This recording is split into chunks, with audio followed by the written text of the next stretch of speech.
Allah. Dan hidayah itu tidak terpengaruh antum solih, antum tidak solih, tidak akan mampu mempengaruhi orang lain di dalam masalah hidayah. Oh, saya ini mustajab. Wallahi, kalau antum mustajab sekalipun tidak memberikan jaminan bahwasanya antum ketika meminta hidayah menjadikan Allah memberikan itu kepada orang yang antum minta. Kan apa? Hidayah itu miliknya Allah. Nabi orang yang mustajab doanya. Tapi apakah kemudian Nabi mampu menjadikan doanya diterima oleh Allah ketika berkaitan tentang hidayah? Enggak. Padahal kita ngerti kan, ribuan atau ratusan permintaan para sahabat ketika Nabi sudah meminta dikabulkan. Coba kita perhatikan bagaimana mustajabnya doanya Nabi ketika Nabi sholat istisqa, ikhwan. Baru Nabi sholat istisqa, baru ngangkat tangan, hujan turun. Padahal belum selesai sholat istisqa-nya saat itu dikerjakan oleh Rasul. Baru mengangkat tangan, Allah langsung kabulkan. Sampai berhari-hari, sampai para sahabat minta lagi, ya Rasulullah, minta lagi sama Allah supaya menahan air hujannya. Rasul mustajab, sepakat kita. Tapi apakah Rasul mampu menjamin hidayah untuk orang yang paling beliau cintai di antara ahlul baitnya, yaitu adalah pamannya? Tidak. Nabi tidak mampu memberikan hidayah itu kepada pamannya.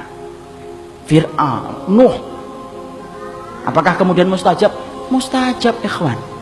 Kalau antum ingin tahu bagaimana doanya Nabi Nuh yang mustajab, perhatikan ketika Nabi Nuh itu selama 950 tahun beliau dakwah, lalu kemudian akhirnya dia merasa kalah, kemudian dia diterangkan oleh Allah, fada'a rabbahu anni maghlubun fantasir, fafatahna alaihim abwabas samai bima'im munhamir.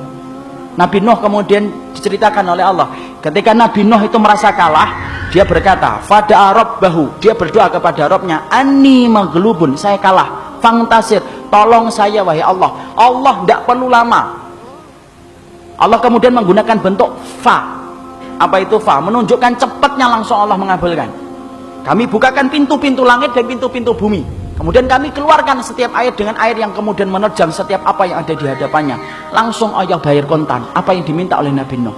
Tapi lihat Nabi Nuh, permintaan tentang istrinya dan anaknya tidak dikabulkan oleh Allah.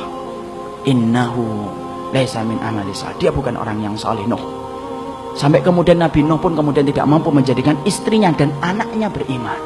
Ini harus paham, ikhwan, supaya ketika antum berdakwah, bukan antum yang memiliki hak prerogatif untuk menetapkan siapa yang dapat hidayah dan tidak. Allah yang menentukan. Kenapa kita harus paham ini? Supaya antum tidak kecewa ketika antum telah berikhtiar untuk menunjukkan orang yang antum cintai kepada jalan Allah. Karena bukan antum yang menentukan, Allah yang menentukan hasil akhirnya.